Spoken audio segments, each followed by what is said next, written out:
In today's video, I'm going to teach you how to change your default language in QuillBot. If you prefer to see menus, tooltips, and notifications in a different language. This quick walkthrough will show you exactly where to make that switch so your workspace feels familiar and easier to navigate. First, open your web browser and head to the QuillBot website.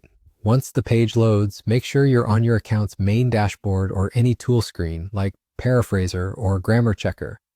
If you normally sign in, go ahead and be logged in so you can access your personal preferences. Everything we're about to do happens right inside your profile area. Next, look toward the top right corner of the page. You'll see your profile avatar or an initial icon. Click it to open your account menu. In this menu, find the language setting.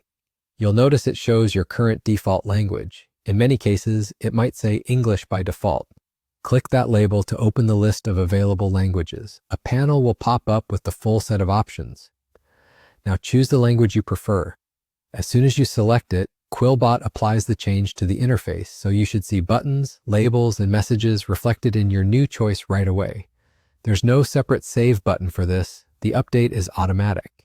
This change affects the app's interface language only. It won't translate your existing documents, and it won't force the writing tools to rewrite your text into another language. You can still type or paste content in whichever language you're working with. The tools will continue to operate based on your input. And that's it.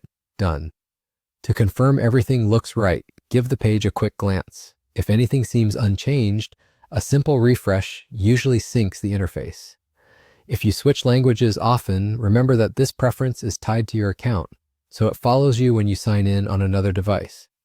To go back to your previous language, return to the same profile menu and pick the one you started with. You've just set your default language in QuillBot in a few clicks. Keeping the interface in your preferred language is a small tweak that can make a big difference in day-to-day clarity and speed. Thanks for watching, and feel free to replay any part of this guide if you want to see those steps again.